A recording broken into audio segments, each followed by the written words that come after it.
So this area here is entering its next chapter. It used to be lychee trees, and they were pretty big, and we have a lot of areas that are marked like this, and that's for lawnmowers, because when we use the lawnmower, I don't want to run over a massive stump from the lychee tree. So underneath here is a massive stump, and it's best for the mower not to run it over. So here's another one over here. It's a little bit more prominent. But lychee wood is just very hard and not something that is friendly for that lawnmower. So what I thought I would do, I had one very special plant, was given to me a few years back, and this is apricot mango. And there's a really big stump here.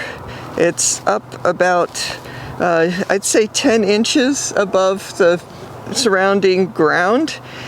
And it has this stake in it so that, of course, we don't run it over with the lawnmower, because sometimes the weeds can get pretty tall, and that's just bad news for the lawnmower.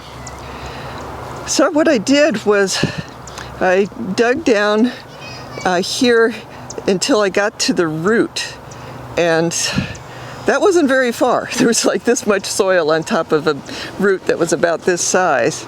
And then I put this, it was a potted plant, of course, I put that on top of the root, and then I made this mound of dirt all the way around to hold the water. And it's pretty darn good at holding the water. Watered it a couple times yesterday. I did this project yesterday morning, and so I was pretty happy with it. Now, you might think it's sort of weird to have this much sand in one place. It sort of looks like it will just wash down into the ground around it with a good rain.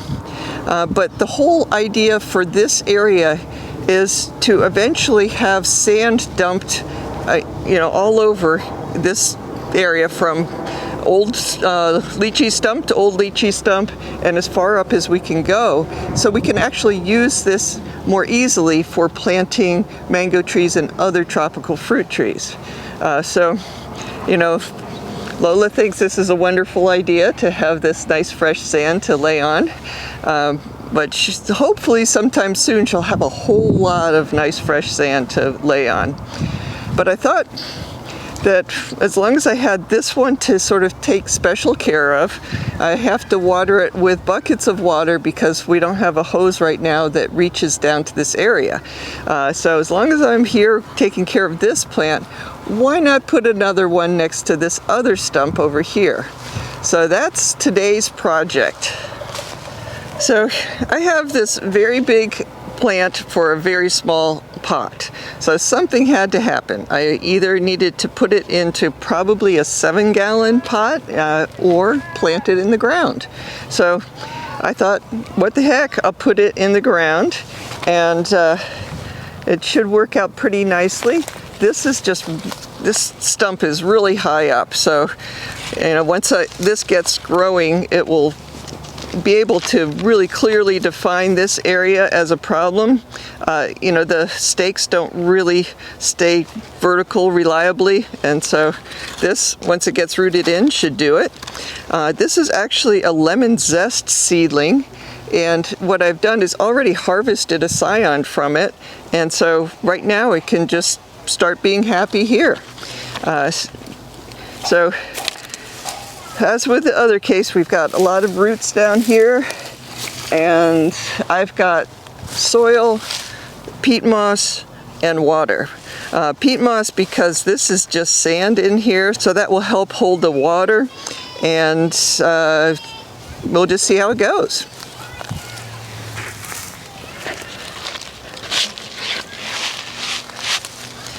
So pretty solid roots. I want to break up the roots gently as much as I can, because I don't want the roots to be just pretending like they're still in a pot. You gotta make sure that they know they've been planted. So breaking them up makes them go out into the soil a little bit better than if you just put it in as one massive root ball. So that's probably enough breaking up. You see that the roots are, you know, you can see that they are at least free to go out into the real world. So what I'm going to do is put some old potting soil down and try to, I think I'm going to use this pretty liberally. Hopefully that's enough, as I need some on the sides too.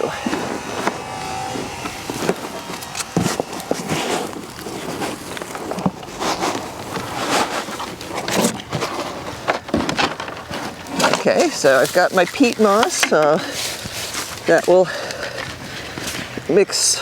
This is sort of a non-scientific way of doing it. There's just, you know, working with the materials and putting them in as fast as I can, because I don't want this to be an all-day project.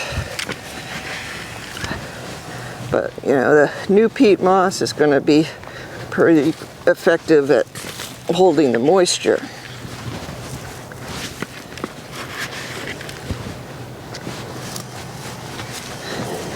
But look at this, you can see there's like a lot of space here between the roots, and so what I'll do is I'll get some sand to fill in this area, because you don't want all the water to go to this dead root system. And then I also want to have sand to build up this area like I did with the apricot mango that I just was showing you. So this is going to take a fair amount of sand, but we'll go get that and get that done.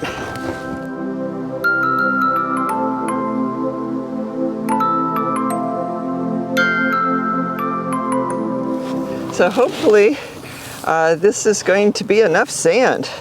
Of course, I'm not going to be covering the stump up, but I do want to make a nice area to contain the water when I use a bucket to water the plant. So let's see how this goes.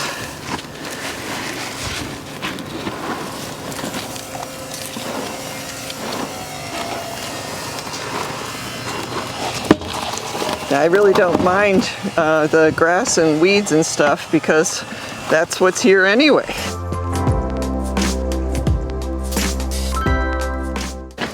And put some more peat moss around. And I also need the shovel. I want to try and make sure there's no air pockets underneath the sand.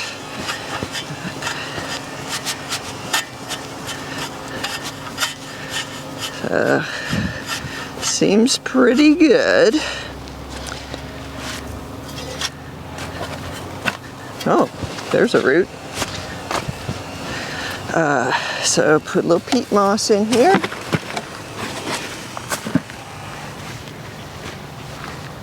Mix it in with the sand.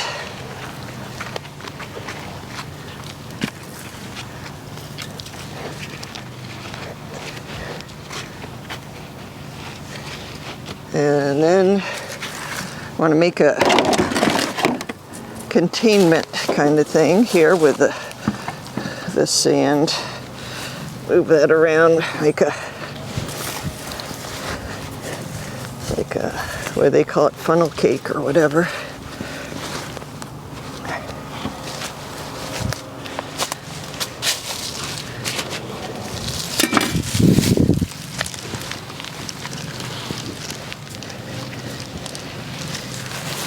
So I think this is going to be good enough for now.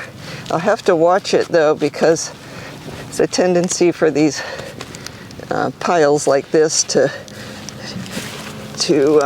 succumb to gravity. So if some part of this washes out, I'll just get some more sand to restore that. So I definitely want the water to go just to that small root system that this plant has. So if it starts running away, that's not a good thing. So got a little bit of water here to get it going.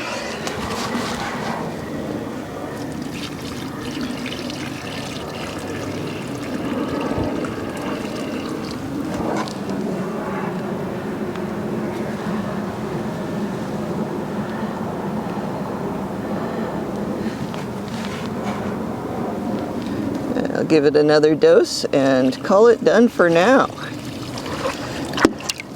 So basically, I've made 2 small steps in the conversion of this area. And this is the second mango tree that I planted. And I'm hoping to plant all of the areas that are fairly vacant now with some trees, possibly even putting some stuff in the middle between those rows on the outside, because as long as I keep the trees fairly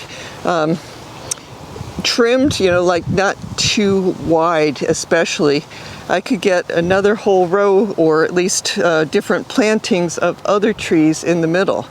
That way we just need to use the weed whacker, not the mower, for this area. But of course that's long term, because right now I put in these elevated plants, or plants that I had to elevate above the ground level because of the roots below. And what I really need now is sand. So hopefully somebody is digging a pool in the area, and I'll get a bunch of sand to put in this particular location, and we'll be on our way. But the main thing in planting trees is to you know, of course, you have to deal with the situation that you have, and this situation was these really tough to get out lychee roots. I really don't want to have to fool with that, and so I'm planting the plants near them so that we don't have to have these stakes to point out where those big root systems are, and the stuff that's above ground especially. And then once this gets established, I'll take the stake out, and we can work on other parts of this area.